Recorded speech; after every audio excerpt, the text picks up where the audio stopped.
And we are live with the Dynasty Racing League's iRacing Cup Series at Bristol Motor Speedway in Bristol, Tennessee for the Tennessee 250.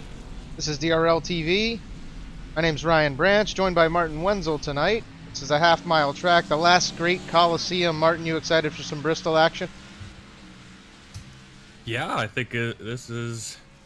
I really like Bristol. And these cars...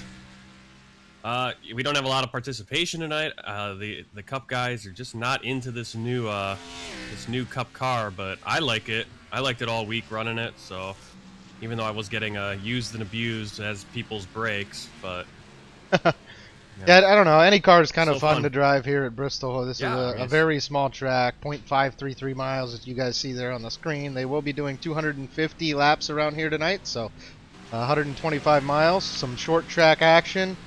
This will be our second good short track of the year already. Martinsville was a little crazy, but I expect Bristol to be a different story here tonight, Martin. As you said, there's a couple different lines. The car does stick. The guys can actually use the outside fairly well here, so that's where I expect to see a lot of our passes. Yeah, there shouldn't be too many issues with handling here, especially this the new grip package. I think there's something still new with the Cup cars, even at these short tracks, but it's not the whole engine is not all different, but like at the big 1.5 miles plus or whatever. But it's definitely going to be a little bit different. Tomorrow night I think you're going to see more guys, and I think this is just going to be the same thing going forward all season. You're going to see more guys hitting the walls, coming out of corners, out of turns tomorrow night than you're going to see here. And yeah, it's just a small field. Yeah, and without having 20 or 30 guys out here on the track, it's not going to be as bad as it could be, obviously. But at the same time, I feel like people come into Bristol knowing what Bristol brings to the table. They drive it a little more cautious, 1.5 mile tracks. So.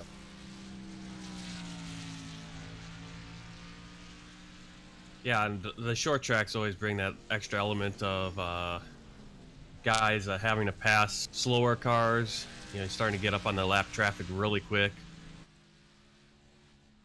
And Bristol is a track, Martinsville's kind of like this, where you can get some damage. It's not going to end your race unless you hit that wall significantly hard. Yeah, you don't have to. As long as you're not doing engine damage to the car, a little bit of aero damage isn't really going to affect the car too much and knock off too much speed and really knock you out of the race. So, I mean, obviously the guys will be trying to keep the car as clean as possible. Wade Hustad running the fastest time in practice so far currently sits on the pole. Just behind him, Eli Hinton in that 23 machine sits second right now, and then Jim Westerfield sits in third. So, Wade Hustad, our points leader already this season. You can see him there without a win. 333 points up there in first place.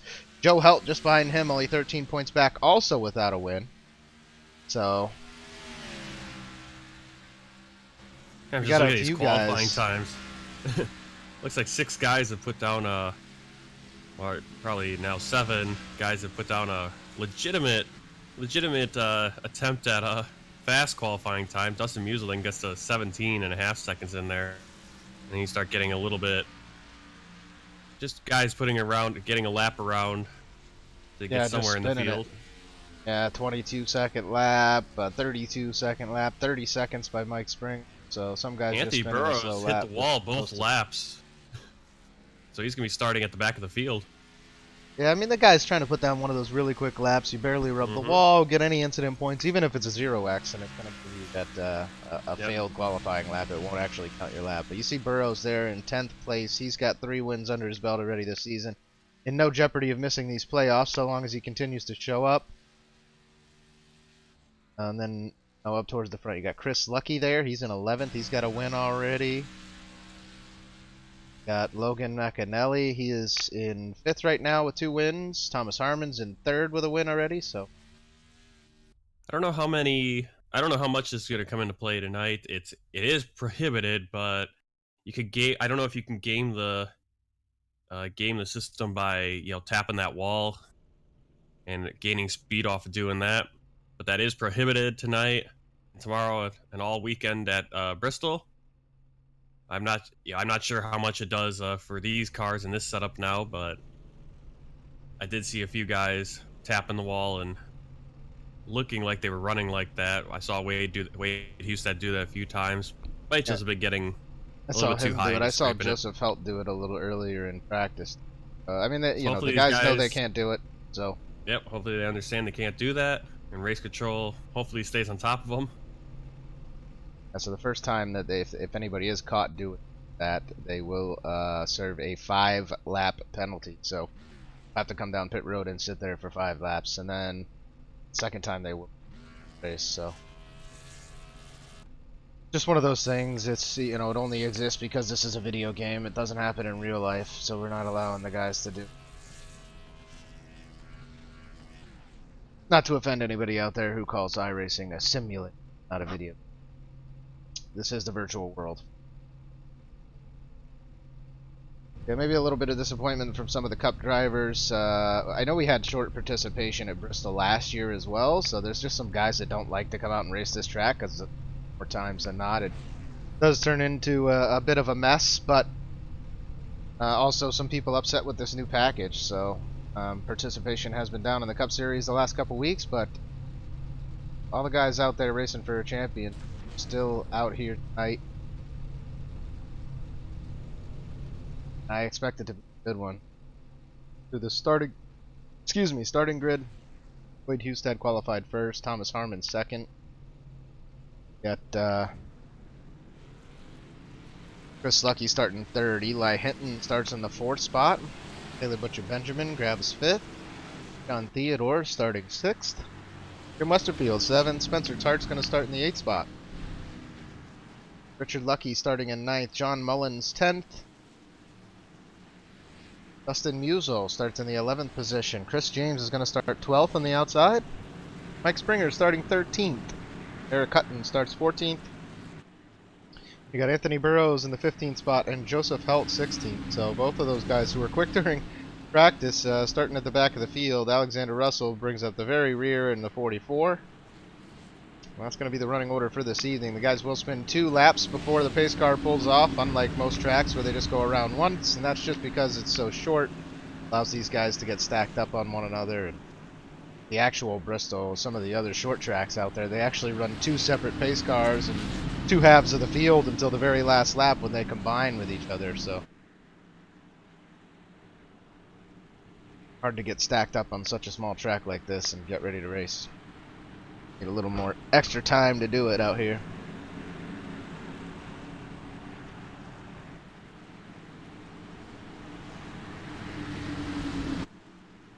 And we are going to take the green flag. Pace car pulls off onto pit road, and Wade Hustad has the go-ahead. The restart box, we go green.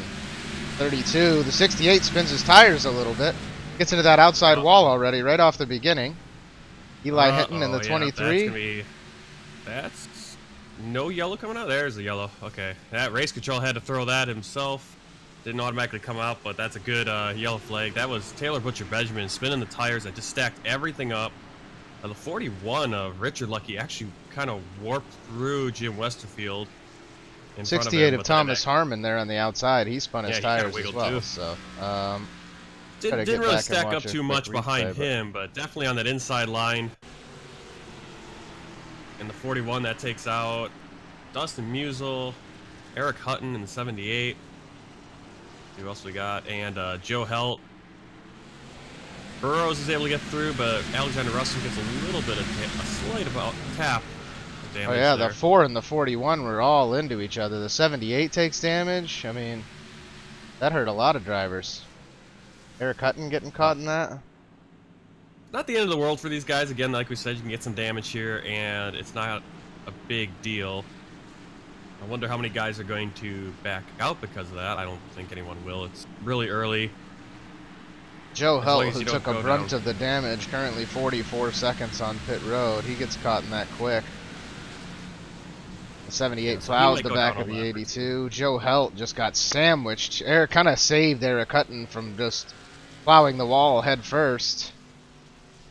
While that saves Eric Hutton, he's been down pit road for 40 seconds as well. So not how a lot of these guys wanted the race to start. 2 different drivers on that restart spinning their tires.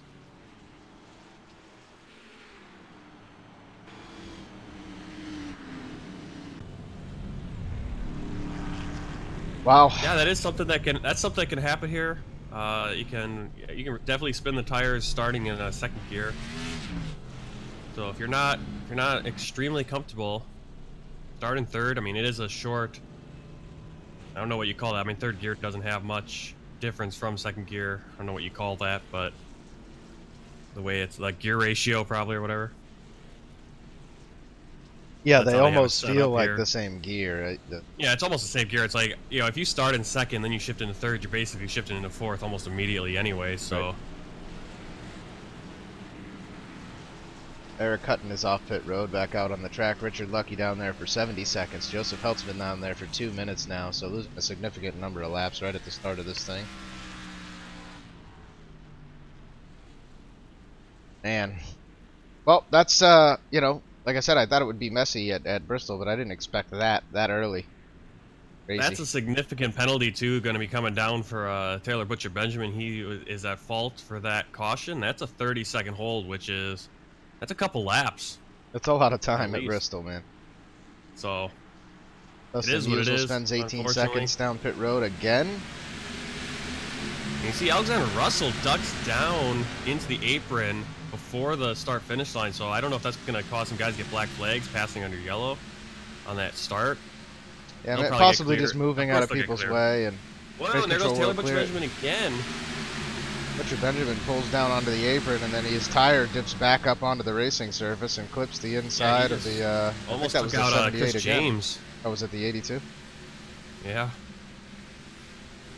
But yeah, he almost cost started another caution, which should have. Wade Hustad looking pretty comfy up there on that high line. Eli Hinton running the low line right now, which I think you can get away with for quite a few laps here, but. Eventually, you are going to want to run the high line, so Wade Hustad getting that practice under his belt while he can. Oh, I'm going to be watching him, though. He's getting really awfully close to that outside wall. Yeah, he is. He's tagging it, so I don't know if Race almost going to have to like give him a warning here and say, hey, you can't... I don't know if he's touching it or not. He did on one. He's doing it on a couple of them. He's getting so close that he is... Okay, there he has it. That lap, he didn't do it at all. Gonna say, I think if he's doing it, it's not on purpose. That's just how he's riding. Yeah. Yeah, now he's just getting really high up there, so maybe the first couple he was trying to get up there and just tagged it a few times.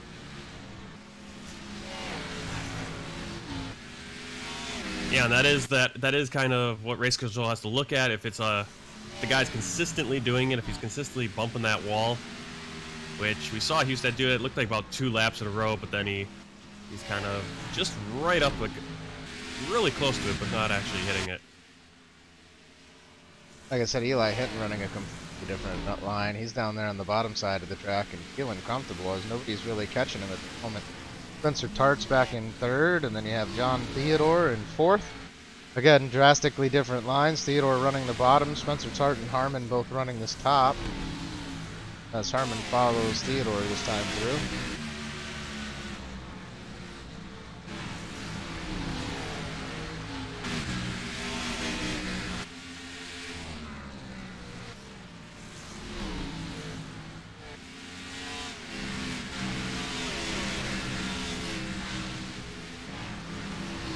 Almost looks like Theodore's trying to make a move every time, but there's nothing to really be done. It's just completely different lines. Tart's able to hold a little more speed, being on that higher line. And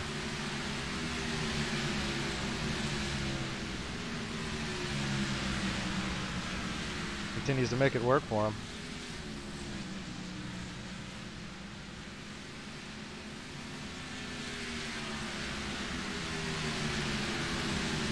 Back to the 62 here of Anthony Burrows as he goes to the inside of John Mullins' 64 car. Possibly looking to make a pass, but again slow at the exit of the corner as Mullins is taking the higher line.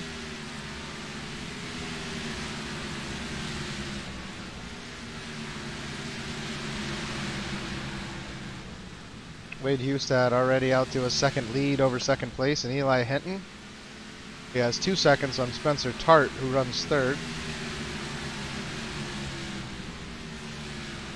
And these first 7 guys kind of in a league of their own right now. You know, 3.5 seconds back to this 62 here of Burrows, and then Chris Lucky 6.66 seconds back of the leader already. Eric Cutton in the 78 is a lap down. Alexander Russell is a lap down already. So only 12 cars on the lead lap right now. Only 21 laps into this race.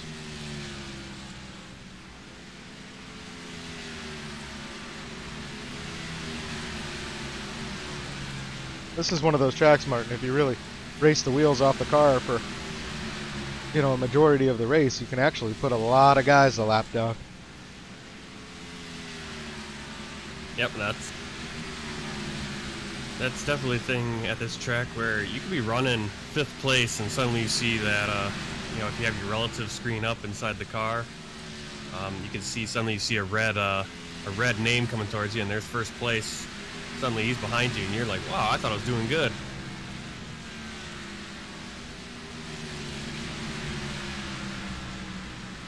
And Dustin Musial definitely he's already 13 seconds back. He's probably already seeing Hustad in his mirror.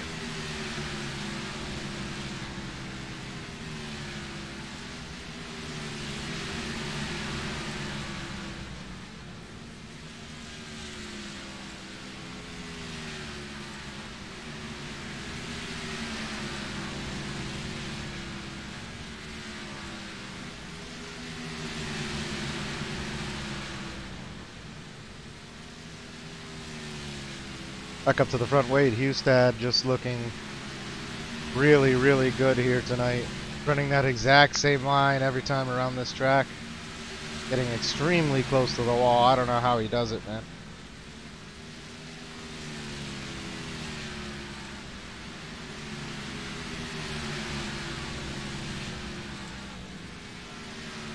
Spencer Tart with John Theodore all over him.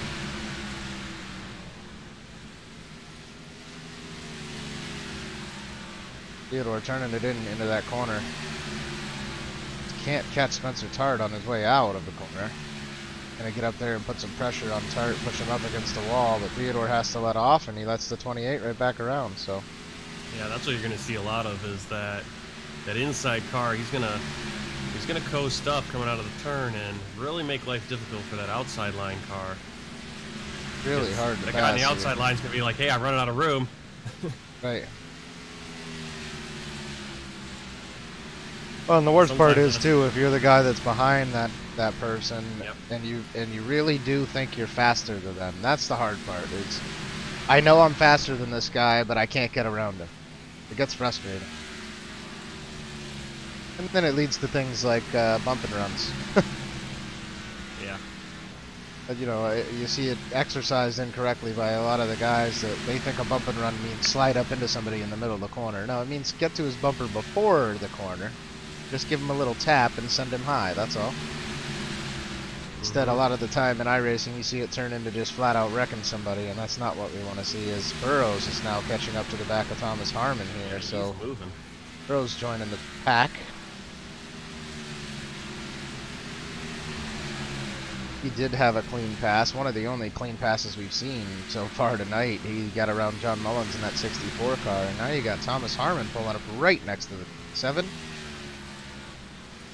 Harmon possibly looking to make a pass of his own. And Burrows might just take advantage and go around him on the outside.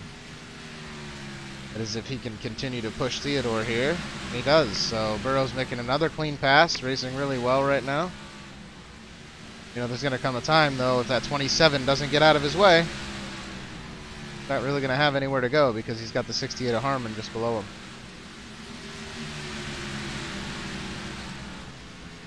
Seen him pass high. Let's see if he can make it happen low now as he heads to the inside of John Theodore.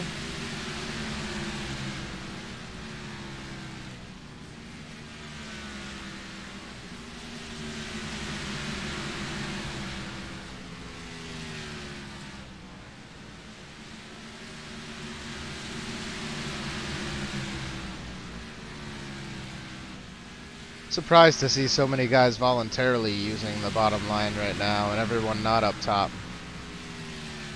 Surprised to see so many guys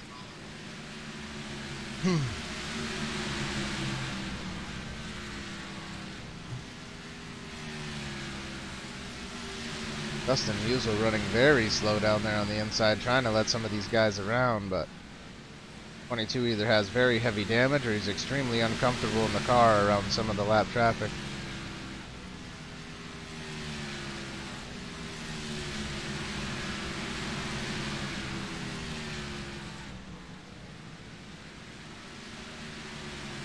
Now you have all three of these guys stacking up as they head into every corner. Spencer Tart, John Theodore, Anthony Burrows. Continue to ride very close to one another. All it takes is a minor mental error for one of these guys and it could wreck all of them.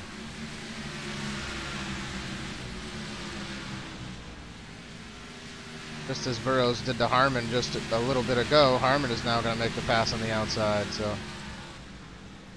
fortunately, I think it's futile at this point. They're just going to go back to the inside to try to make the pass on Theodore, and neither one of them have been able to make it happen. So, oh, and Spencer Tart hits the wall.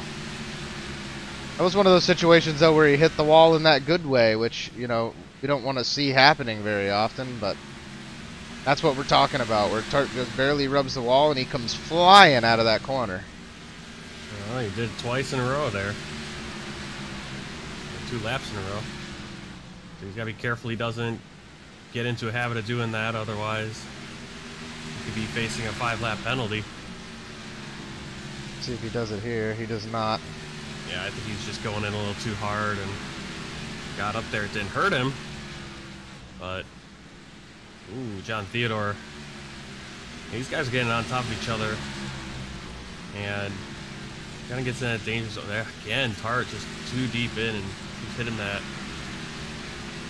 wall. And if he keeps that up, he could be drawing the attention of race control.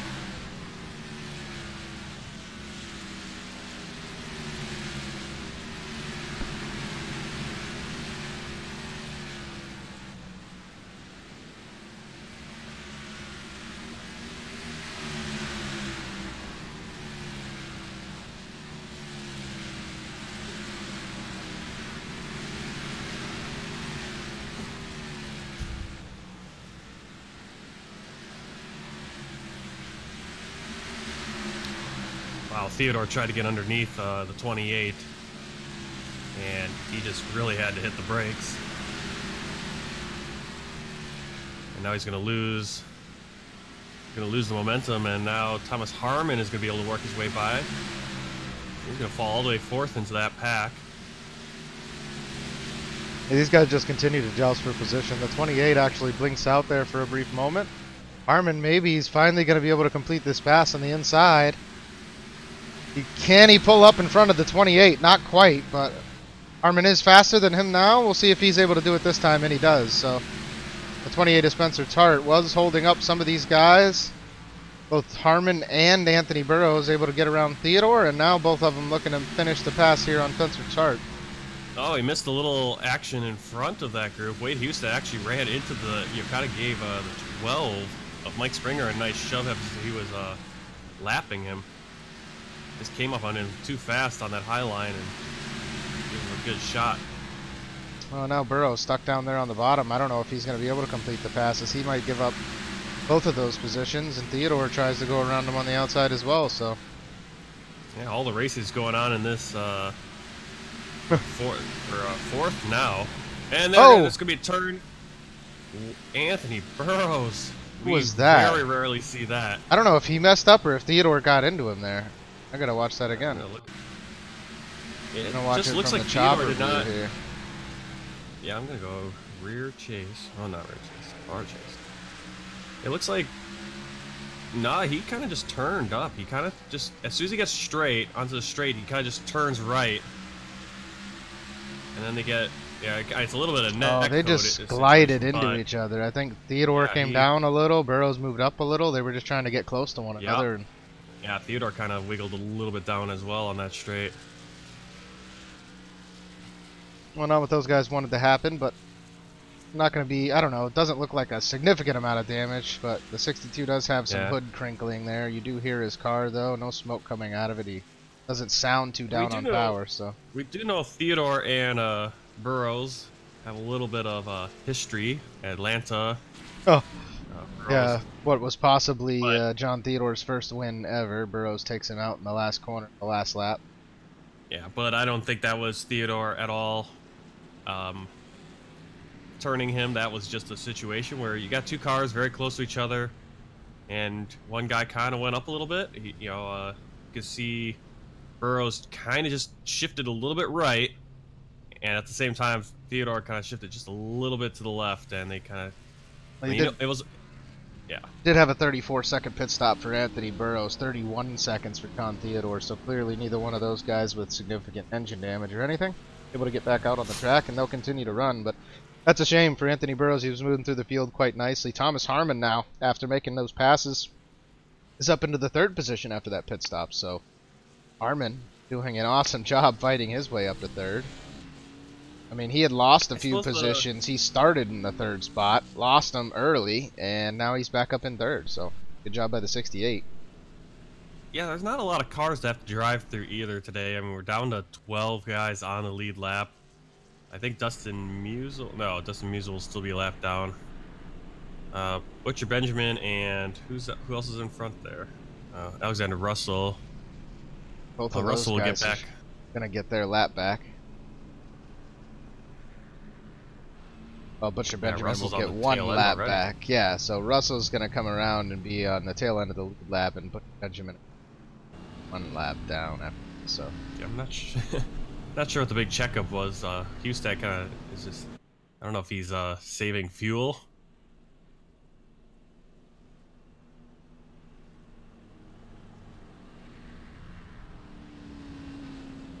I want to put focus towards the front of the pack. Martin, I'm going to take a quick break if you bring the viewers to the green flag, but I'll be back in just a minute. All right. Yeah, John Theodore has been given an EOL, an end of line penalty for that. He chimed up, claimed responsibility. Race control agrees that was on the 27. I tend to think that looked like it was just both cars. I think both should have got an EOL. But in the end, that doesn't really. I mean, both of them had damage. Both of them had to go in the pits, and we're basically at the end of the line anyway. So Theodore is not going to lose a ton there. Being a caution brought out after the first 5 laps, he only gets an EOL. It was a racing incident, nothing egregious. I don't know if he's attempting to get to the back of the field. People aren't letting him back there. He's not at the end of the line, but. Take off. John Mullins, not a great start. That kind of stacks people up behind him. Hustad and Hinton hard into the turn. Hinton on the outside. Gets a nose going across the start-finish line.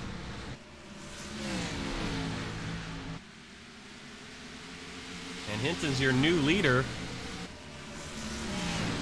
Just behind them, Tart and Thomas Harmon. Spencer Tart and Thomas Harmon battling for third. Spencer Tart a little bit of the advantage on the outside line. And he's going to move into third place. So Hinton first, Hustad second. Tart and Harmon still battling for third. Harmon in fourth. Tart looks like he's got third place under wraps for now. Moving back, a battle between John Mullins and Chris Lucky for fifth place. John Mullins is going to move into fifth, and Chris James is going to come with him. Lucky's going to fall back to seventh. Anthony Burrows now making a move past Chris Lucky.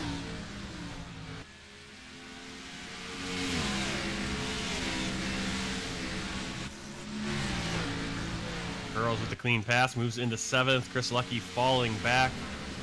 John Theodore is going to be the next one, eyeing him up. Theodore missing the front end of his car. Still has the hood, but the front, just the front section there missing.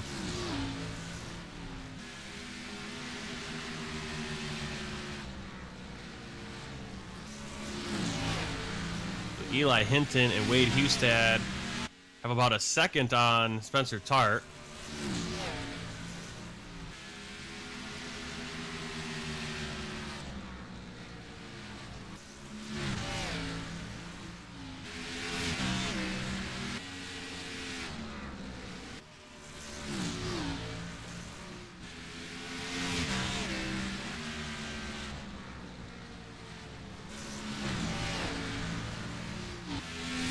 field is starting to spread out.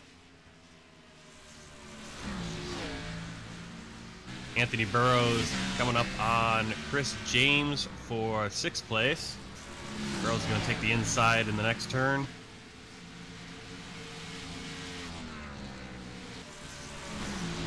Can't complete the pass, and Chris James actually gaining a little bit on John Mullins. Mullins starting to fall off a little.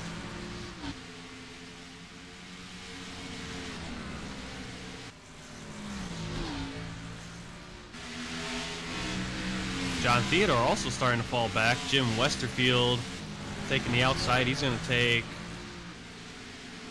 what is that, 10th place, or 9th place away from John Theodore.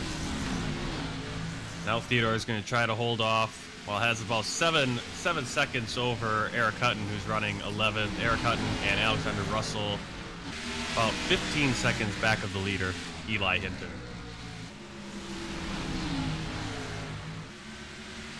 And actually, Hinton has passed both of those guys, so the 78 and the 44 now down a lap. Wade Hustad clearing them as well.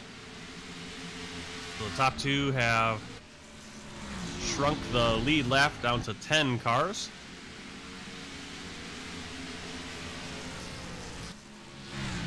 All right, Martin, what did I miss? All the good, juicy stuff, I'm sure.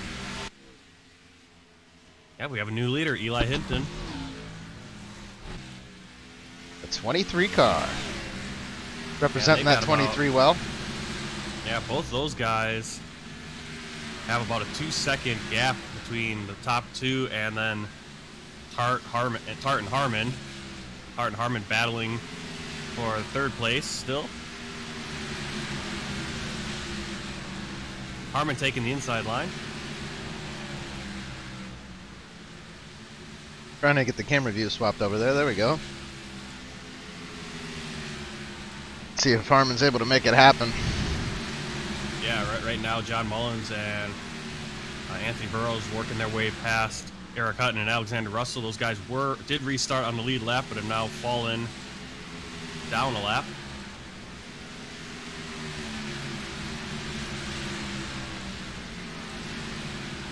Well, I wonder how long can these guys go on a set of tires and fuel. I mean, I think here they would pull in for fuel before they would tires, right? Yeah, I mean, yeah, fuel and tires are... You can go probably 100, 150 laps, I would think. I mean, at least 100. So what you're telling me is odds of seeing a green flag pit stop aren't very high. And unless these guys unless these guys just stay really, really clean. Wade Hustad has closed that gap. It's down to 1/10 of a second. He's right on Hinton's bumper. And they're now running the exact same line.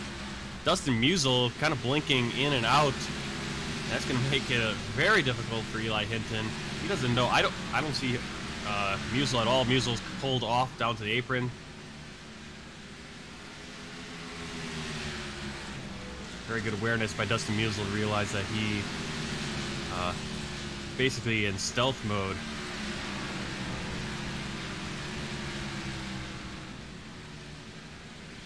Well, after passing the 28 of Spencer Tart, Thomas Harmon now putting a gap on him. So. Yep. Is Harmon missing his hood? No, that's just got to be a graphics glitch. I don't see him missing his hood anyway. Yeah, it was glitching. Now it's back. I think John Theodore is missing the very front end of his car. Not the hood, but just the nose part. Yeah, he is. The front bumper is gone. I would have thought Burrows would have been missing the front because he made a head-on contact with the wall during that wreck. Yeah, he crinkled up the front end pretty good, but that's about it. Again, what did he get? 40 seconds of repairs or so, but he's still running somewhat comfortably in the 6th spot. That damage not hurting him too bad. Dustin Musial having connection issues. He's been dropped by the server, so we'll see if he gets back in and can put a few more laps in.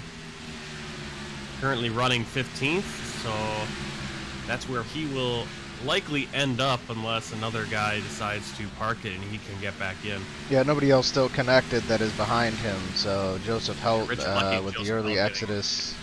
Yep, knocked out early. Yeah, Richard Lucky as well, so. All right, Wade Hustad taking the low line, trying to get past the 23 of Eli Hinton. It's funny because my timing sheet shows that he is ahead of Eli Hinton. Because he keeps just dipping down to the inside, getting that nose in there, and then he just can't, you know, take the spot. It's hard to pass on the inside here, so now with Hustad going to try to make it happen on the outside. Yeah, and I wonder how, I mean, that's what you as the leader have to kind of decide. It's like, are you going to kind of switch lines and make him think about it? Didn't seem to work that time. Hustad's able to get on the inside, but Hinton... Well, if you remember, early in the race, Hinton was more comfortable running that bottom line, so it's got to be weird here being forced to the outside, because if he lets Hustad have the outside, he loses the spot. But he's less comfortable running out there, so he could possibly lose the spot on the inside. But, I mean, you know that Wade Hustad is faster on the outer side, or has been for a majority of the race, so keeping that away from him is probably his best bet at this point. Yeah, he's having really, really good exits out of the outside, too, so... It's actually, that gap between them is increased to 0.3 of a second now.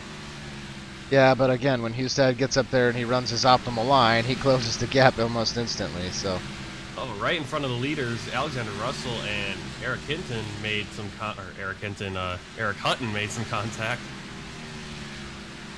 And now Eli Hinton can take the low line because he can use lap cars to block Hustad on the outside. You can see how much of a gap, how much that closed the gap though. Even with those cars in front of him, Hustad was able to really narrow the gap. Now he's right on Hinton's bumper again. Takes the inside and... I just don't think he's going to be able to get it, Martin. Oof. It'll take him a few laps, but eventually he should be able to. Well, now he's starting to lose it again.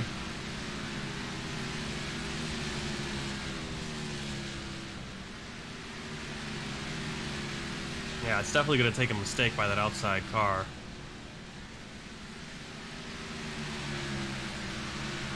Well, the sad part is one of the mistakes you can make is rubbing the wall, and it actually helps you, not hurts you, so...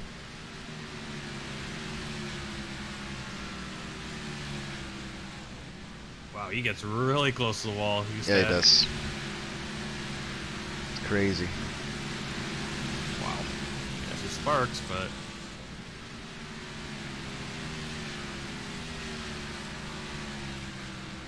using every inch of the track.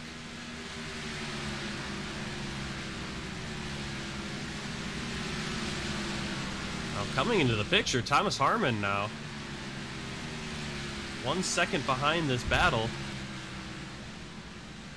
Wade Hustad may be considering a bump and run himself, as he is right on the bumper of the 23 car here.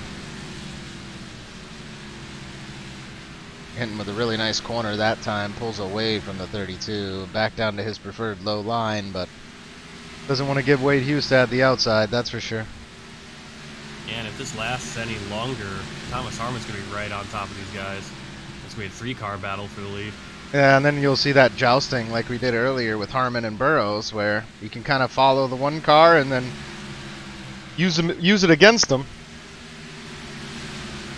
to get a free pass on the outside.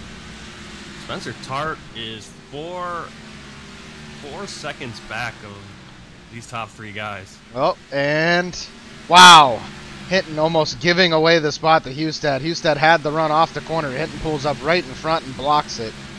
That's what I'm talking about. Hinton Hinton can't give Hustad his preferred line because Hustad is very, very fast out there, and Hinton just keeps barely shutting the door. I don't know how much longer Hustad's going to take that. I think Hustad almost bumped him there, going into the turn.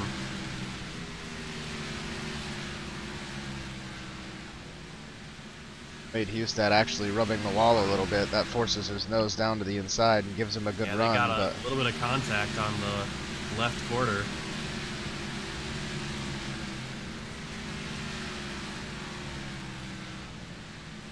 Hustad again now trying to use the outside, but Hinton's going to pull up in front of him again.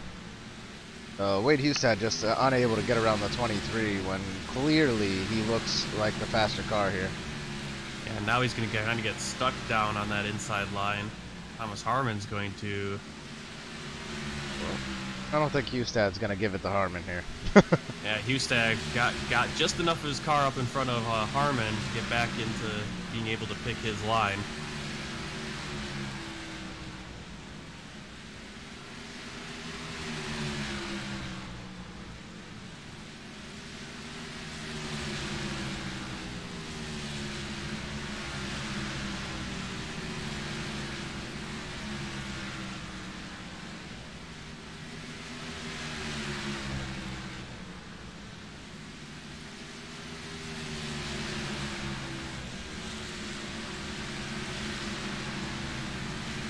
Still 140 laps to go, and it's a 3-car race.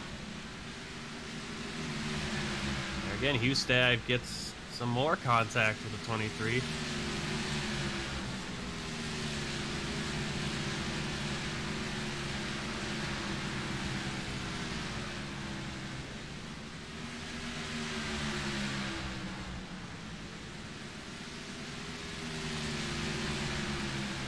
Hustad's coming out of these corners. He has almost nowhere to go because Hinton's just a little bit slower coming out of the corner. But if I'm not mistaken, there goes Harmon. Eli Hinton run with S2R? He doesn't, does he? I don't think so. No, he's got it. I think he's his own Hinton Motorsports. I'm trying to think who was the other guy on that team with him before. Yeah, Thomas Harmon just flew past Wade Hustad. I think Hustad made a mistake, had to check up, and now Harmon's got the nose for the lead. And we got a wreck. Alright, who was that? Happening in front of our lead. Sounded like the... Chris James, yeah. Looks like Chris Lucky and Chris James. It's just Chris James. Yep, Chris James hits the wall. Taps the wall coming out of the turn, and Chris Lucky gets right into his rear end. That sends Chris James out of control. He's able to lock it down, though. And everyone else is able to clear him. While the 78 barely getting on them. Tries to whip back out onto the back, and he gets stuck on the banking. Yeah, he is. Just watch this, trying to go here. Spin the tires fast enough. There we go. Yeah, that was a pretty decent run. But yeah, we're gonna have a hard time seeing a green flag, a pit stop.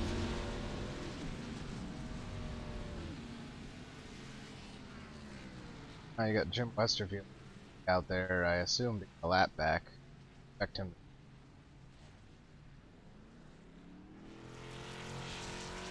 I had Musel, Russell, Westerfield, Hutton, and Taylor Butcher Benjamin now down pit road. Ah, there we go. Now Westerfield. That'll give Chris James is still, yeah. That gives Hinton the #1 spot back. Thomas Harmon still in second, and Wade Hustad still third, but Anthony Burrows now in that 62 car up to fourth. So they'll have him to deal with on this next restart. Yeah, I missed when that happened, when Burrows got around Tart. That must have happened just before that yellow came out.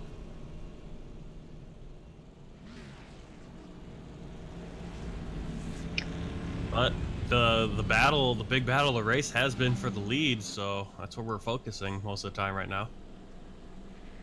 At first run, it was a battle for, I think, 4th or 5th. That was earlier when you had Burrows back there fighting that was Thomas Harmon, and now cars. Harmon finds himself up in second.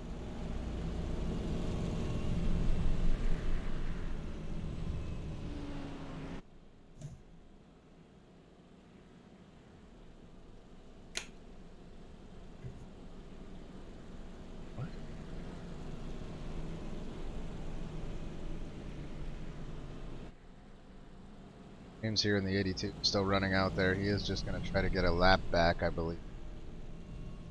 Oh no, I see he comes down pit.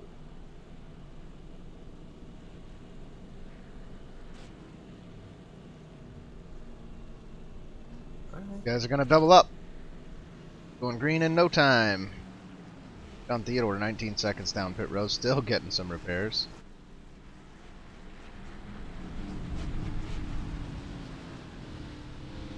see no tire spin here, as that could back this field up yet again. And it's not exactly the largest of fields as it sits. Dustin Musial did reconnect. He sits 18 laps back right now. So, all right, these cars are shuffling to get back ready here.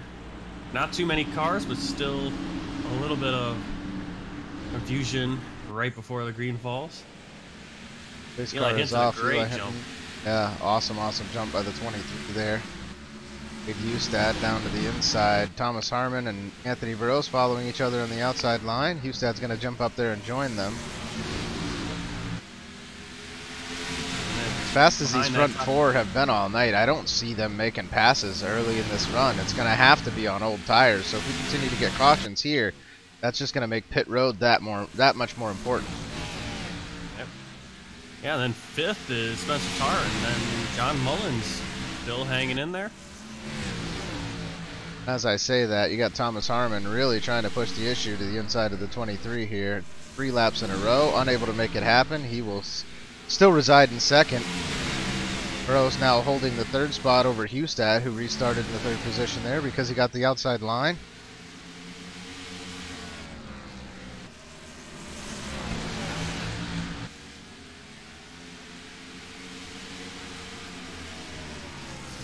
Yeah, and Harmon knows that he can take that inside line, but he has to make sure he gets back out and just gets a little bit of car in front of the 62. Otherwise, 62 will have the run on the straightaway right there. You can see the 62 now gets a little bit more run.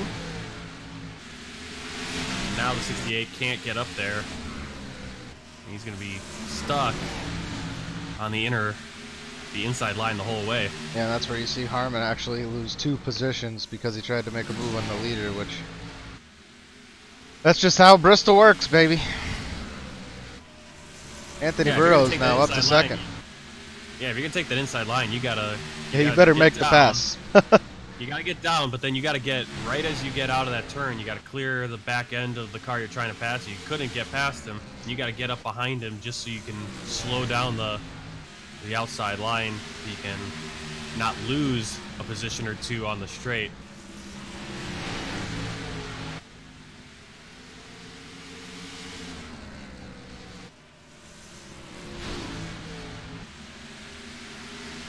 Wow, Eli Hinton here, all the way down to the apron.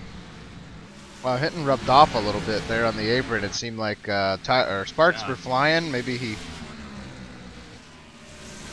actually hit the apron itself, but now he's back up to the high line. Oh, and now Burrows is going to lose the position. So yeah, Burrows looked like he just just sucked up so fast. But now Hustad is going to easily get past him. Now it's a battle between Hustad and Hinton again for the lead. That's what Hinton didn't want to happen. You can't let Hustad get on the outside of you. So once Hustad grabs that position, I now thoroughly expect Hustad to run away with this race. Because he has looked so quick when he can just run what line he wants to run, and it is that outside line. Yeah, again, you can run that inside line, but you got to get up to the outside, get back out to the wall. Yeah, on the straight, real fast. Coming out on that straight. And force that outside guy to just let off a little bit or swerve to the inside to avoid you. Yeah, I see sparks flying all the time, these guys on the inside line. I think it's just the setup of this car that it catches just a little bit on that banking.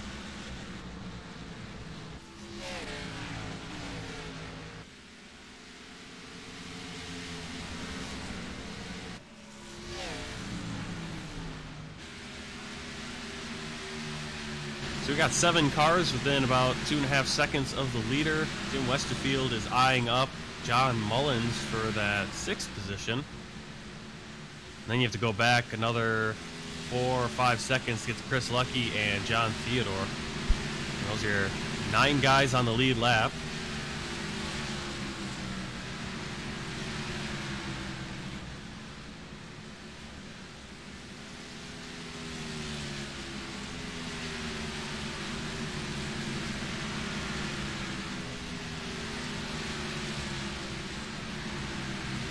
Tell you what, that was a heck of a move by Hustad getting to the outside there. He's now a half a second in front of Eli Hinton in the 23. But Eli Hinton about 3/4 of a second in front of Anthony Burrows in the 62, so it's a two-man show at the moment.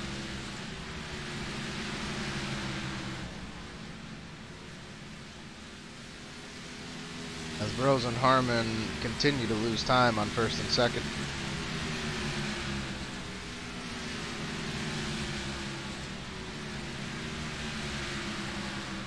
I don't know what happened to Harmon, if maybe he got some damage or something there earlier, but he was easily able to pass like Spencer Tart and them earlier in the race on multiple occasions, and Tart is kind of gaining time on the 68 right now, so.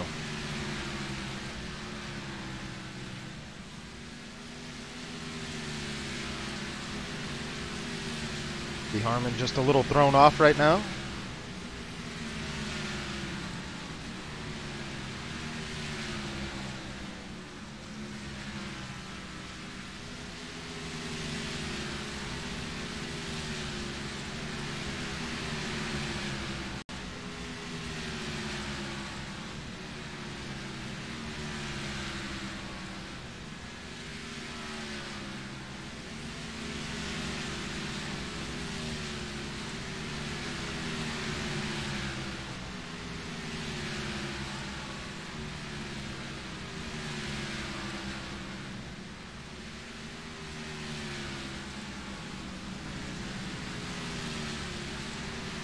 So one thing, Martin, I think it's a little different here at Bristol. Whoa, in the 82 of Chris James around again.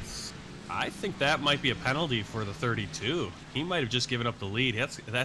Race Control has to throw that EOL to him because he just ran right up on 82 and just bumped him right out of their way coming out of the turn. Go back and see if we can catch it here. So I'm very curious what Race Control's going to do here because, you know, Hustad knew he was faster. And he didn't give the 82 any room to get out of his way.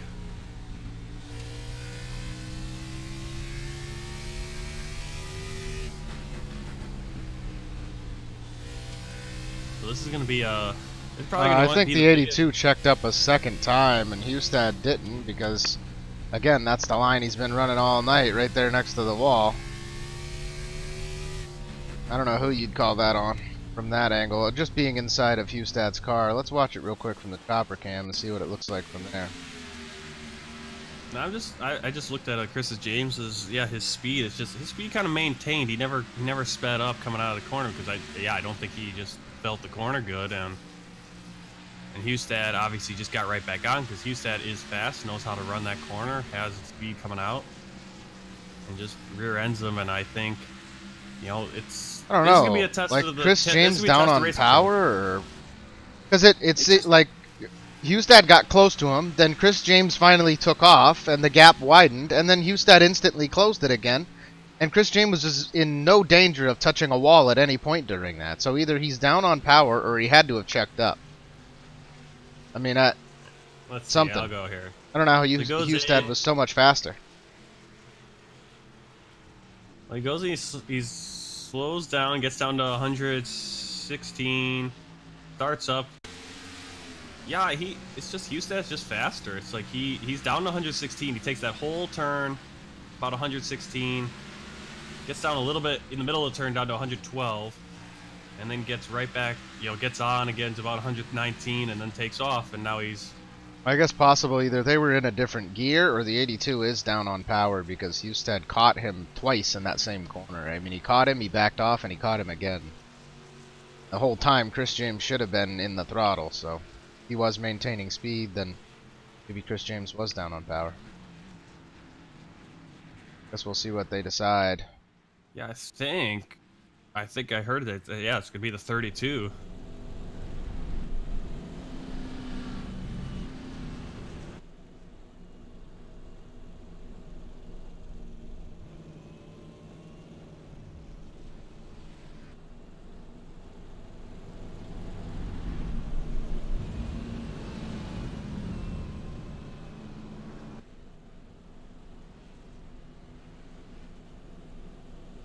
I don't know. Yeah, I don't know what they're gonna. Oh, okay, I think they're gonna give it to 82. They're gonna give him the OL. Like I said, I don't know what happened, but the way it looked to me, Hustad caught him twice in one corner. So why did Chris James let off the gas the second time? I don't know. Well, I think it was. I don't think he let off the gas. I think it was just that was him taking the corner and, you know, trying to not, yeah, because he's just not feeling comfortable with the corner. He's up in a line where he shouldn't be, and that's why I think they ruled. Is they're ruling that he should have gotten out of the way and gotten down and gotten completely out of the way because Hustad takes that high line. But I don't know. I mean, that's gonna be a curious debate. It's like, should, you know, lap car, you know, it's kind of on the leader to not run into a lap car. But it is what it is. I guess they're not gonna give the penalty to the leader.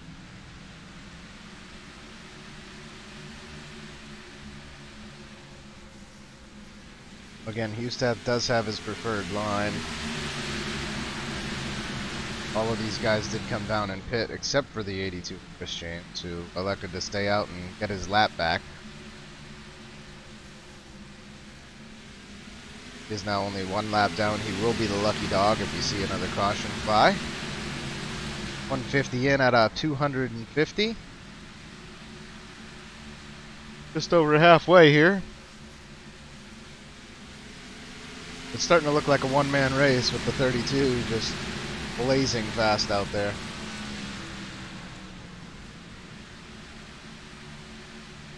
It was insane watching that during the replay from the in-car cam of the 32 of Hustad, man. Just how close he rides that wall all the way around the corner. Insane.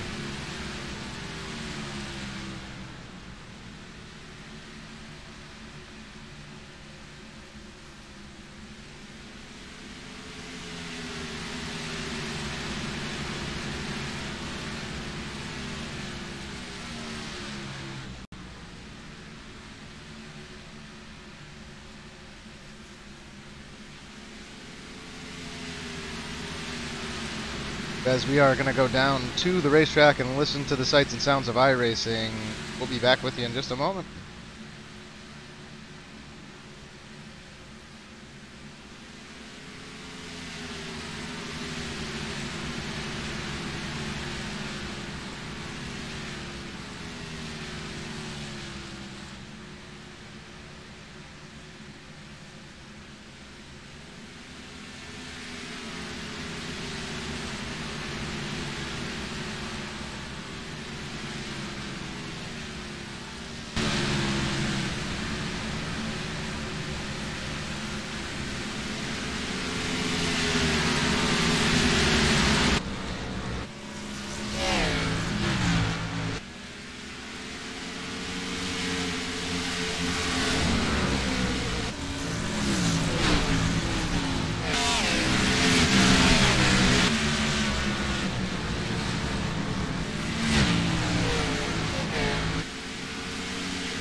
Oh, another caution flag does fly. Better bring you that real quick. See exactly what happened to these guys.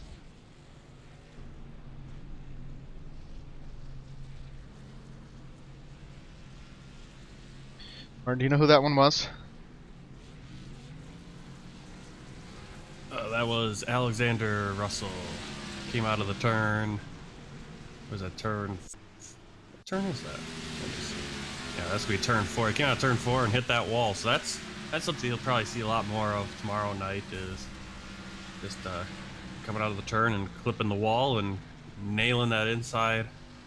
Yeah, Russell just destroying the front end of the car there. Front bumper completely off of that 44 machine. So again, no smoke coming from the motor, but that is gonna cost him a lot of time in the pits. And Wade Hustad, I think, comes out of the pits in first, so he will still be your leader in the 32 car, followed by Eli Hinton in the 23, Thomas Harmon in the 68, and Anthony Burrows in the 62.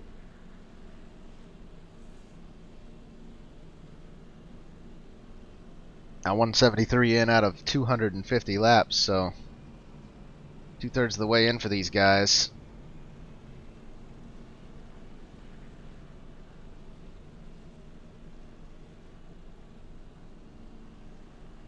Wade Hustad still getting out and running with the lead quite handily during these green flag runs.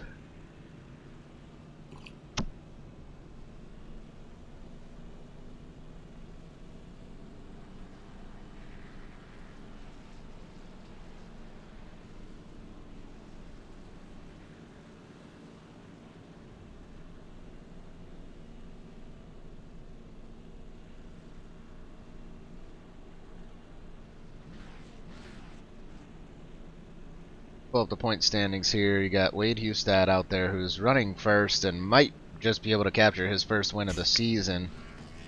That will increase his lead significantly. Joseph Helt being taken out very, very, very early in this race on the first lap, as a matter of fact. So the 0-2 there, who sits in second, cannot be pleased with his performance tonight. Thomas Harmon, he looks poised to take a top 5. He sits third in the point standings. Chris James, who's had some issues all night in that 82 machine, he runs in 4th right now in points, so you know, he can still get a decent finish here. I think he is the last car on the lead lap, so the 82 is still in the running for a top 10. Well, this stand, looking at the standings, kind of helps me figure out who didn't show up tonight, and I'm looking at only 3 guys in the top 20 didn't show up. I mean, Logan McAnally, yeah, Hunter Johnson, and Chad Presnell. And Presnell made a big statement that he's basically backing out of racing this Cup Series, which is a big loss as Wade Hustad takes off, followed by Anthony Burrows on the outside. It does give Burrows the outside line, though. Eli Hinton might just lose a spot here, and if Thomas Harmon can follow suit, he might lose 2 positions, but Harmon's going to have to get his nose up there and stay above the 23. See Eli Hinton smoking those tires all the way around the corner. Sparks flying everywhere. And Harmon's able to get out there on the outside as well, so Eli Hinton, who was comfortably running second, is now going to have to fight his way back for those positions. And he's going to have to do it on the inside line, because I don't think these guys are going to give him the outside, Martin. Harmon had a really good run on that straight away, got right up to the bumper of the 62.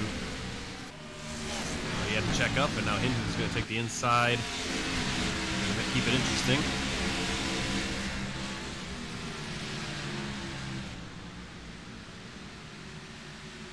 Yeah, again, Hinton unable to complete the pass. He's just got to stay underneath the 68, and now he's going to move to the outside line. And lurking in 5th is Spencer Tart, and right behind him is John Theodore.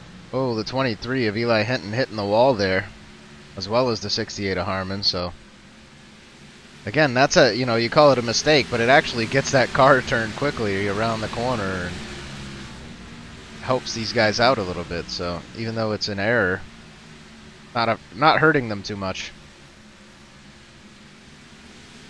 Now John Theodore still running in 6th, so a good run by the 27 after taking some damage early in the race. Still has an opportunity to get a top 5.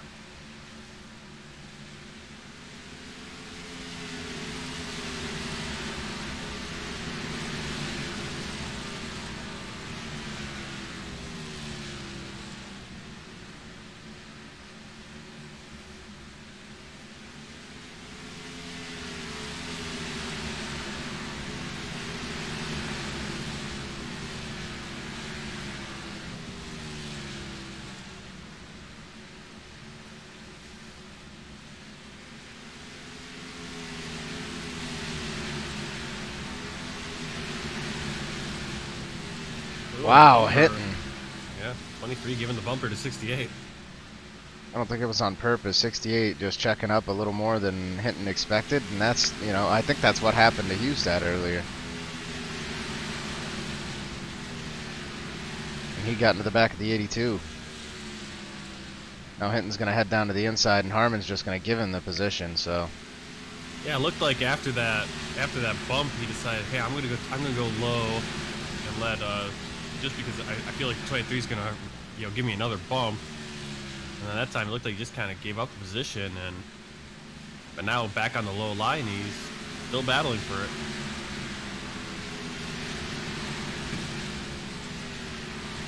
And I think that's just supreme patience by the 68. That's something some guys will never do. They won't give up that position in the moment. You know, it doesn't mean you have to give up and just fall back 20 positions and fall all the way back to the end of the field. It just means, hey, give him that corner, let him take it there, and then start battling again from a better position. I mean, it's better than risking the guy getting at the back of you and turning you and ruining your entire race. Give up one spot and call it good. Yeah, if there's a guy constantly right on your rear end and you're just barely surviving coming out of those turns every time, maybe you just let him go and then get into your preferred line and battle from that position, try to take it back. I mean, Eli Hinton has been running out there either in front of or just behind Wade Hustad for a majority of this race, so we know he does have a top 2 car. Question is now, is he going to be able to get around the 62 of Burroughs?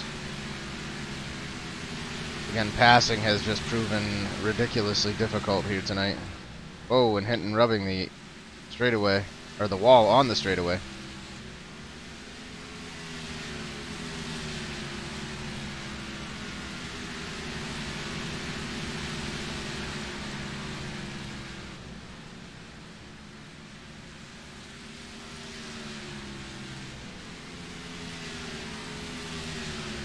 Now 195 in out of 250 laps here tonight. The last great Coliseum, Bristol Motor Speedway in Bristol, Tennessee. Be right back here tomorrow for that Grand National Series race. Should be a good one. Maybe a little harder to hold on to the car, right, Martin? Yeah, and I think there'll be more cars on the track as well. So I think, you know, you're going to definitely see a few more of those situations where cars are coming out of turn and the guy in the front either snags the wall and piles up a bunch of cars, or, you know, sees that he's going to hit the wall, checks up a little bit to avoid it, and then the that piles up a bunch of cars. Yeah, piled it up. So both ways you're, you know, whereas I think of these Cup cars, it's a little, I mean, you still can see that, it still can happen, but not as, you're just driving both the cars this week. This one seemed to be a little bit stickier, a little bit more grip. Wade Hustad up in the 32 coming up on Dustin Musial. Looks like Musial's going to give him the easy pass as he slows down entering that corner, so Musial not wanting to get in anybody's way. Yeah, I think that was basically the ruling on that one where Hustad got into the back of the 82, Chris James, is that Chris James should have just gotten down and gotten out of the way right away. But, you know, Chris James kind of said, it's like, well, I didn't know where he was going to run, and I haven't been up there around him, haven't seen him pass me at all, so I didn't know which line to go into. Oh, and don't you go defending the 82. But sometimes that happens where you're not, like, constantly paying attention in your rearview mirror, and then suddenly that leader is right on your butt, and, well, I can't get out of the way now. I mean, you're kind of locked into where I'm at. And Yeah, I mean, in those scenarios, you really don't know where to go because he's there out of nowhere, right? Yeah, on a track like this, these runs on the outside are just crazy fast, and now what? If I move out of the way and he's going to try to take that lane, then what? Yeah, and I've seen that happen so many times where a guy, he's in the lane where the leader's running, he thinks, okay, I'm going to move out of the way, moves down, the leader goes there at the same time because the leader's like, oh, coming up on him fast. The leader made the decision just a split second earlier. Right. And then they end up moving. I mean, it's the same as like when you're walking through a doorway or you're walking down the hallway and you got that little, oh. Gotta love it. Yeah. Except, of course, these guys are going in excess of 100 miles per hour and they're driving the same way. I mean, if you're kind of down the hallway, the rule is kind of both people just step to your right. If you're coming on to each other opposing directions, just step to the right and you'll both be fine. But yeah, there's no easy answer at a track, especially a multi-group track like this. Both go in the same direction really fast.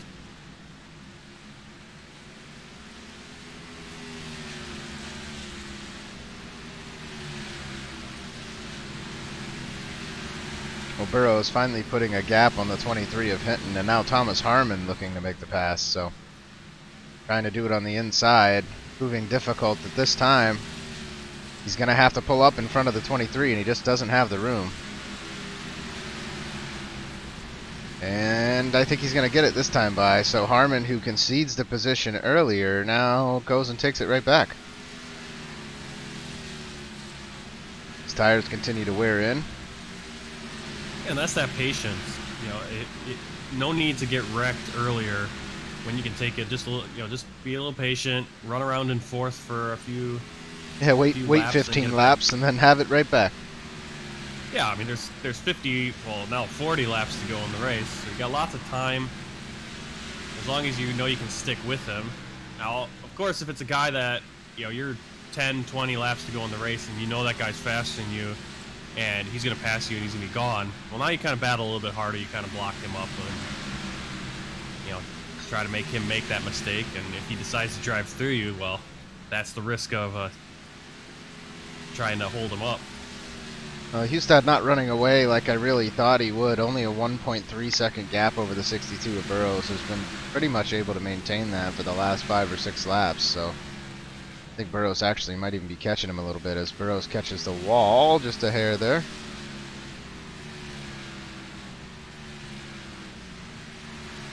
Now, when you think about Bristol on the schedule, I don't think about a race where people are kind of spread out, almost a second between each position, but no, we do have kind of a small field right now, so yeah. Now there is a little bit of a traffic jam or a little bit of congestion from John Theodore on back. Theodore, Mullins, Westerfield, and Lucky. Right now, Westerfield and Lucky battling for the 8th position, and Mullins and Theodore battling for that 6th position. And they actually make a little bit of contact coming out of the turn.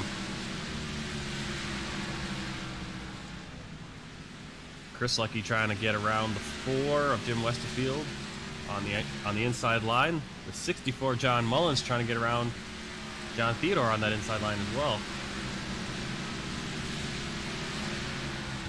Yeah, both of those guys, I was going to say unable to make it happen, but Lucky does make the pass on Westerfield, so if he's able to catch up to Mullins and make it a 3-man race for the 6th position.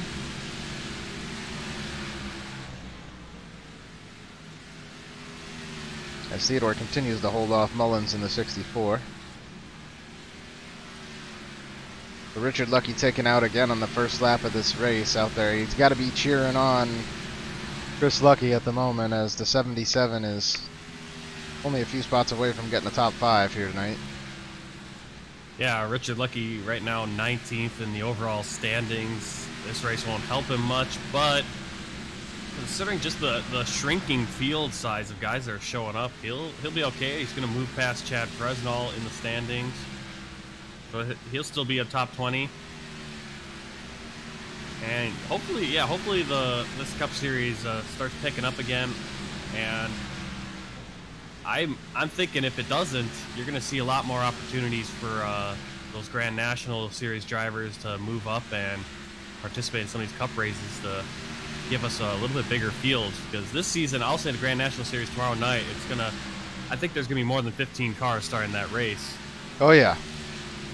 And that's kind of the reverse of what we had last year. Last year, the Cup Series was consistently, I think, 20, at the very least 20 cars every race. Most of the time more in the mid-20s.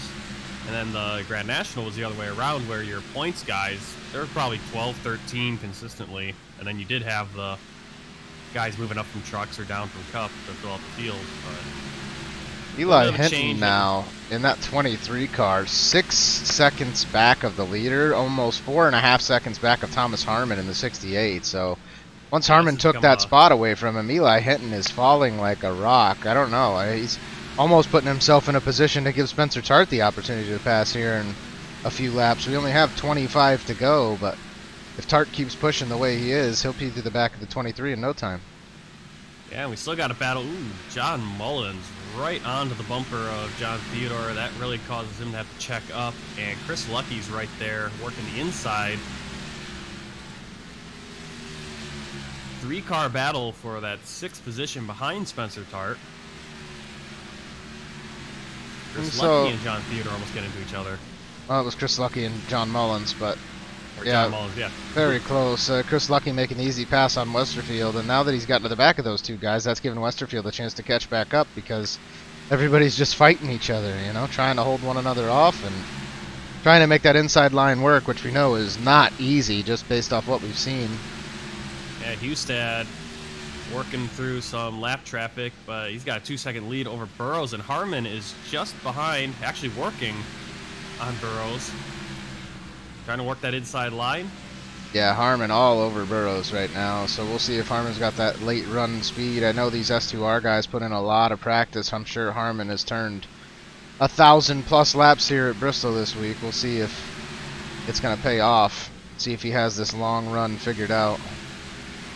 Yeah, I mentioned as we were coming into the broadcast just before we went live that I looked at Wade Hustad. Wade Hustad had 151 laps in practice at that point, and probably another 10 minutes before the race. He probably put another good 20 laps in at least.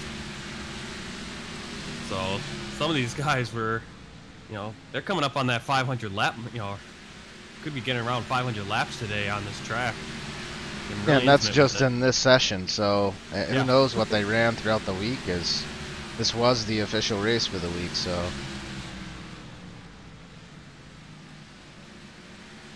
as everybody should know by now, we do follow the NASCAR schedule, which iRacing also follows. So only time that gets a little finicky is on those week 13s where we run a fixed setup here.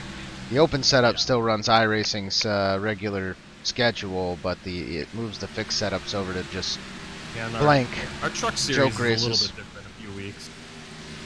Yeah, but even in the fixed too, you still get the chance to run the NIS. You know, the A car, you have that advantage. When you move to the Grand National and the truck series on the week 13, they got nothing. All they can do is go out there and post practice laps all by themselves, or they can just run in whatever the ugly week 13 races are, or they can step into an open car. It's the open. I think trucks and B have open races, right? They do, open ones. Yep. And actually running an open race is not the worst idea almost all season for practice, because we basically do the same sort of thing that an open race on iRacing is, where you have the dynamic track and weather. And just instead of, you know, making adjustments on your car, just run the fixed setup. Just stay with what it is and race that whole race. You might not be terribly competitive. Oh, and Thomas Harmon able to make the pass. So the 68 getting around Anthony Burrows for the second position with only 13 laps to go here. Thomas Harmon really showing what he's got towards the end of this race, man. Yeah, now Eli Hinton and Spencer Tart's coming up on Eli Hinton just behind him. And then about another second back, you have a battle between Theodore Lucky and Mullins still. Lucky working his way, trying to get past Theodore. He gets really loose on the front stretch, so he's going to possibly lose the position back to fall all the way behind Mullins again. You know, about halfway through last season, we saw Thomas Harmon in the 68 getting better and better, started to compete towards the front of a few of the races. I think he snuck a win in. Wasn't a quote-unquote deserved win, I think, that he got last season, but he was able to grab the win. And I don't know. Never did I think late in a race at something like Bristol, a technical track like this where you have to ride so close to the wall, would he make such an easy pass on Anthony Burrows. But Thomas Harmon is out here getting it done. Chris Lucky does get around the 64 of John Mullins. He needs to pull up there in front of him. He's staying down on the bottom side of this track, seeing if he can get the pass here on John Theodore. And that might open up an opportunity for these guys to catch up to the back of Eli Hinton, who's currently battling with Spencer Tart. So I talked about it earlier. Spencer Tart able to catch up to the 23, and he's trying to make a move for the pass. When you kind of talk about Harmon, I want to say Harmon's probably one of the most improved drivers in this Cup Series. He was there that first season a couple of years ago, showed up for a few races, and most of that S2R team kind of soured that first season on the league, but I think they left for a little while. And yeah, it came back, and the league got really good. Last year, the Cup Series was top-notch, and Thomas Harmon was a big part of that, where he came back, and the 28 gets into the 23. 23 is going to come back on the track. He's going to get into John Theodore and John Mullins as well. Wow. So the 28 gets out of that with very little damage. So he wrecks 3. We saw all of that happen live here. The 27 of John Theodore limping around the track with heavy motor damage. He is smoking. That's the first car I've seen smoke tonight, so that's going to be the end of it for the 27. Yeah. I don't know if he has to come down and pit, if it's going to force him to. Wade Hustad and the 32 is down pit road. Right, yeah. So why did Hustad come down pits? I don't know, but Hustad got really lucky there because that almost collected him, and he was coming right up on it. Well, with only 5 laps to go, you got Wade Hustad pulling down pit road. Thomas Harmon in the 68 comes down pit road, and I would not be surprised to see 1 or 2 guys try to stay out here. Yeah, Thomas Harmon comes down with him, Chris Lucky, and Anthony Burrows is going to come out of pit road first. Wow. So Burrows, with an 8.79 second pit stop, only takes 2 tires. And Burrows is going to try to race it out with only 2. This is insane how this... If these guys go green again, that could cost Wade Hustad his first win of the season. Which is just mind-blowing to me. And after, racing as well as he did... Yes, him and Harmon. So racing as well as he did, Thomas Harmon all this time fights his way all the way up into 2nd position, gets around the 62, and now he finds himself back in 6th. So you have Spencer Tart in the 28 out there, John Mullins in the 64s out there, and Eli Hinton. I think all 3 of those guys were involved in that wreck, so they might still pit here, but... I'm going to say, yeah, I mean, those John Mullins and Eli Hinton are going to... I don't think they can stay. I mean, they're going to stay out there because they aren't going to be put back. But I feel like Spencer Tart's going to get he's going to get an EOL penalty. I would think, because he's the one who turned Eli Hinton. Yep, he's going to get an EOL. So Tart staying out there thinking, maybe I can win that. No, you're going to have to start at the back of the field. That's just the way it goes. Wow, this is crazy. I'm going to go back and watch that one more time real quick, see if we can catch it from Spencer Tart's point of view. So John Mullins and Eli Hinton are going to start on that front row, barring any changes. We were watching the replay one more time. Spencer Tart heads down to the inside of the 23 here of Eli Hinton. He does get in there, but he gives the car a little too much gas coming out of the corner. Spins the 23 around. And that's when everything just went wrong. So, I don't know. Eli Hinton, frankly, didn't take for what it was. He gets spun, right? And it's kind of the... it's the rear end of his car. And then John Theodore destroyed the front end of his car in the back of the 23. So, heavy damage to the rear end of Eli Hinton, but the motor's good. All right, well, they're going to be going green here with the white flag, right? This is going to be going into lap 250. Yeah, this is just nuts, man. Eli Hinton and John Mullins are sitting ducks. Burrows only 2 laps on the tires. Somebody's going to spin their tires on this restart. I can already tell you right now. And Hinton, they got to be right now 3rd gear. You control it. They can't pass you before the start-finish line. And we're going to stay here in chopper cam. And there goes John Mullins. Nobody spins the tires, but Wade Hustad has a huge run. Harmon a huge run. Anthony Burrows with a big run down to the inside. Harmon wants it. Hustad getting loose. Yeah, Hustad just guns it, and that's going to be Anthony Burrows. Thomas Harmon going to give the car everything it's got to try to get the pass on Burrows. He gives him the bumper. Unable to get around him. Anthony Burrows is going to win the race. So that is race win number 4 for the 62 of Anthony Burrows. Thomas Harmon fighting his way into second. Hustad still unable to capture his first victory here in the Dynasty Racing League Cup Series this year. The 32 already disconnecting from the session. He cannot be happy with that result as he got very, very loose there. I mean, you can't blame those guys for staying out right there. That was just an insane finish. There's nothing you can blame. That's exactly what that's exactly what Eli Hinton and John Mullen should have done. There's 1 lap to go. If you can somehow hang on to it. Yeah, I mean, Chris Lucky coming up with a top 5 after all of that. John Mullins, it did not work out for him as he falls back to the 8th position. Yeah, Spencer Eli Hinton Tart, was able to hang on. Mike Springer back there. Finished 4th. Yeah, I mean, Hinton, 78 laps on the tires. He comes in with the 4th place finish when he was falling like a rock, and I mean, he's the one that got turned by Tart. He's the guy that got wrecked to bring out that yellow flag. So worth it, man. That might be something.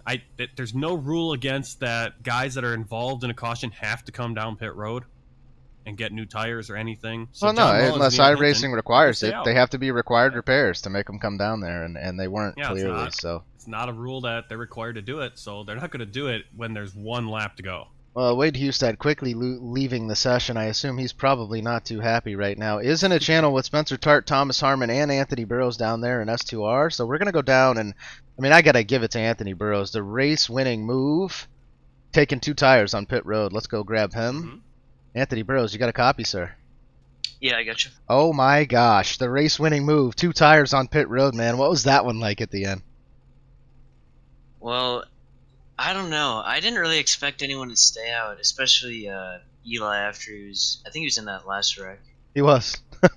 And I was expecting Wade and Thomas to take 4 tires, so I knew my only chance to win it was to take 2. So, luckily, I timed it just right and went like right when John and Eli spun the tires, made it 3 wide.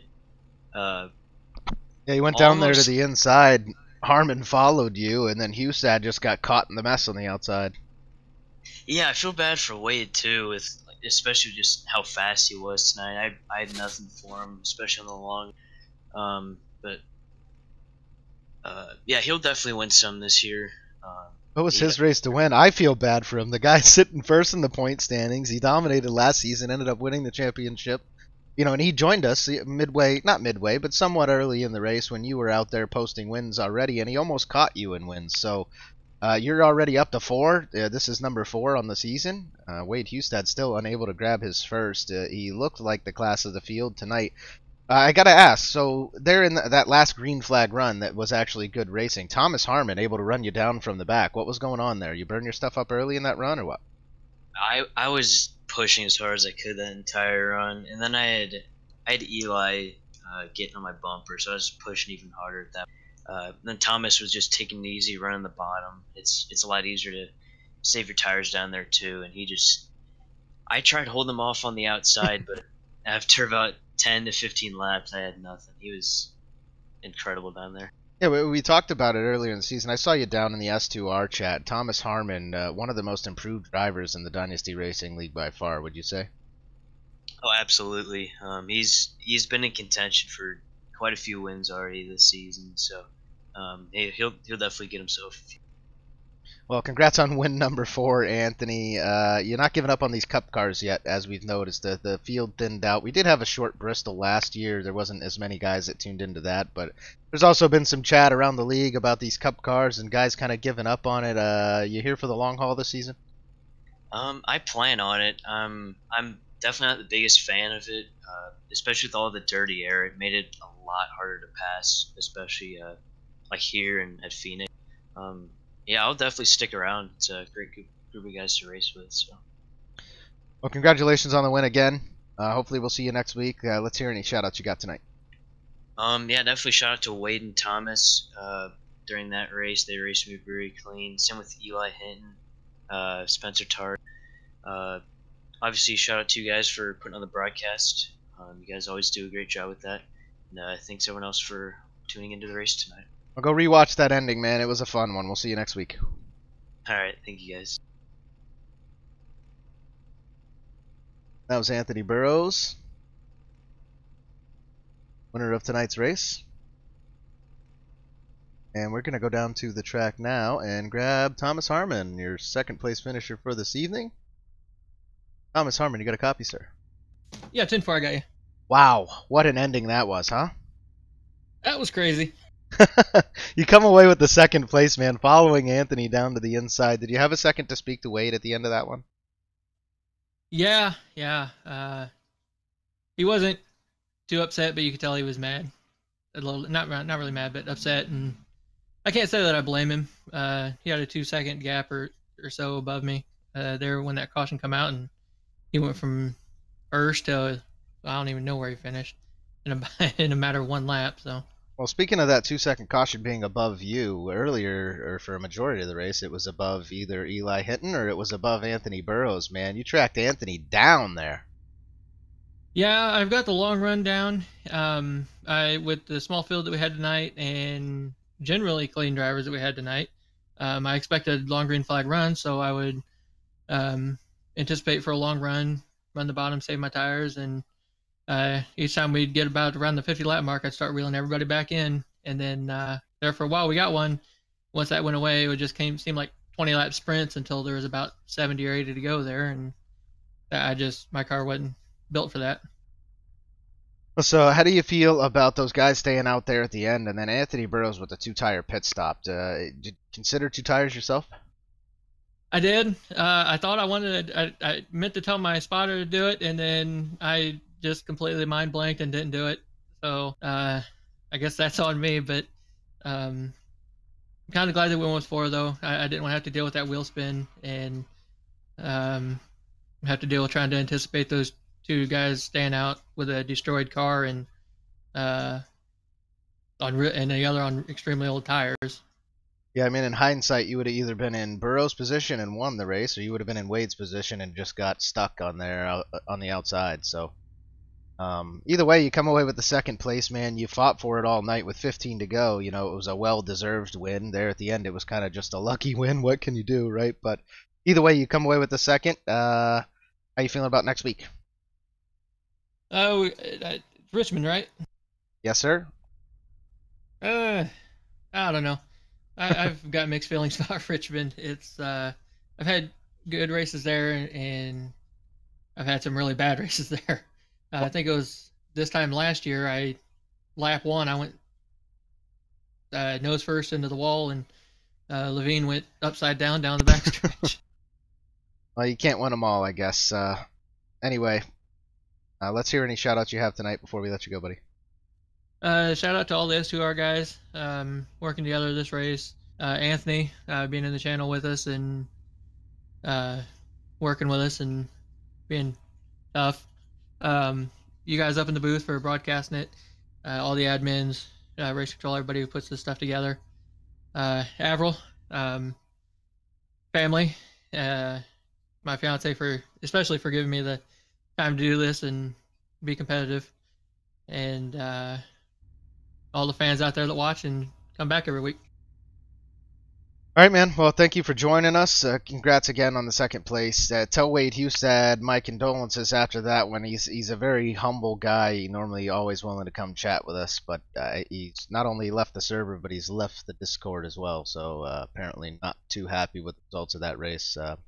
Tell him we said congrats in the booth up there. You raced a fine one tonight. Will do. Have a good one, guys. All right, you too, man. That was Thomas Harmon, your second place finisher for this evening. Wade Hustad has gone by the wayside, so he decided to disconnect. That is going to do it for interviews tonight. Sorry to cut those short on you fellas. Let's see here. Pull up our unofficial results and run through the final finishing order by these guys. Anthony Burrows coming away with that win with 1 lap led. Guess what? He led the only lap that mattered. He wins the race. Thomas Harmon finishing in second. Wade Hustad after leading 173 173 of the 250 laps tonight. He finishes in third. Eli Hinton, who led early, finishes fourth. Chris Lucky bringing home a top 5 there in that craziness at the end. Jim Westerfield finishes in 6th with 1 lap led. Chris James, 7th in the 82 car. John Mullins finishes 8th. 9th goes to Spencer Tart in the 28. 10th goes to Mike Springer in the number 12, still finishing on the lead lap. Got Eric Hutton in that 78 car, finishes 3 laps down in 11th. Taylor Butcher Benjamin, 4 laps down in 12th. John Theodore, 5 laps down in the 13th spot. Dustin Musial gets 14th. 15th goes to Alexander Russell. And then Richard Lucky and Joseph Helt, who did get caught up in that accident on the very first lap of the race, they finished 16th and 17th to round out the field. That is going to do it for this week, guys. Next broadcast is going to be right back here tomorrow night. That'll be the Grand National Series for the Bristol 200. That should be an exciting race. It's going to be action-packed. It's going to be similar to tonight. There are going to be some cautions. That's just what happens at Bristol. But nonetheless, with the finish we had here tonight, the whole race was worth it, man. It was awesome to watch the things. You know, again, I feel bad for Wade Hustad, but it was really cool to watch things go down the way that they did there at the end, and Burrows pulling out that awesome win. Just taking the 2 tires on pit road. Every little decision counts, and not only did they prove it here tonight, but this week in NASCAR. I mean, Kyle Busch ended up winning that race, and he was not close to being the fastest car on the track. He was maybe a top 5 car, and he pulls out the victory because of pit decisions. He got spun out at one point, didn't he? Yep, very early in the race he did. So yeah, so that shows you Bristol. I mean, Bristol, you know, anything can happen, and you can come back and do good things. And that's what happened to Burrows. Burrows started the race in 15th. He started at the back of the field. Yep. And worked his way through. Well, the next race of this series will be right back here in the Cup Series next Monday night at 9:30 p.m. Eastern. That'll be me and Martin back here with you at Richmond Raceway, Virginia. 200 laps around Richmond, so that's a 3/4 mile track. A little bit bigger than Bristol, but it is another highline track. Normally very fun to race there. I love racing there, and I greatly expect to see the 32 of Wade Hustad back here again next week, showing us how good he is at running up next to the wall. So excited for that one. Thank you to everybody for tuning in this evening. Always got to thank the viewers, James Pandoff for running the league and putting all this stuff together, Martin and Jordan Gonzalez for all the graphics you guys see on screen, David Wellborn Jr., Getty Buckner, Derek Pemberton, Eric Weatherholt, and David Lindahl for all the work they do in the broadcast booth. Then big shout out to those race control guys who had their work cut out for them tonight trying to locate all of the spins. That is Martin Wenzel, Getty Buckner, Pandolf, Robbie Armstrong, Dakota Wilkins, Ryan Hesgard, Jeremy Hebel, Richard Springer, and Eric Weatherholtz yet again. Thanks to all the admins in the league, all the viewers at home for watching, and all the guys who come out here and race with us every week. I know the Cup cars are a little tough right now, but we just want to thank you guys again for coming out, watching these guys compete. Next week at Richmond should be just as good as tonight's race was. I hope everybody else enjoyed that ending as much as I did. So yeah, we look forward to seeing you guys for, I don't know, what do we have, Martin? We got another 20 plus weeks to go in this season, and only about 12 weeks away, I think, from the playoffs starting. So good for that. Yeah, we're getting sort of deep into the season here, but the last 6 races have been the Anthony Burrows and Logan McAnally show, and we didn't get Martin, to see Logan out there. You're gonna get screamed at by Richard Springer. He spelled it out earlier today. Apparently, and I know this has changed because it's like I'm told one thing one week and something else the next week, but it's McAnally, or no, yeah. McAnally. I don't know, man. There's like 9 different ways to pronounce his name, but either way, he's done very well. He's got 2 wins under his belt, and he's up there in the point standing now too, right? So he runs 5th. He is locked into the playoffs so long as he continues to show up to races. So Anthony Burrows adding on win number 4 this evening. Chris Lucky, who kind of got lucky for the second time this season, gets that top 5 after that crazy finish. He sits 11th, so he's locked into the playoffs as of now. And then Thomas Harmon and Wade Hustad, again, still looking for that first win, but he will continue to be your points leader. Guys, thank you for tuning in. We will see you right back here next week. Martin, anything else for him before we take off? No, see you tomorrow night. Have a good one, guys.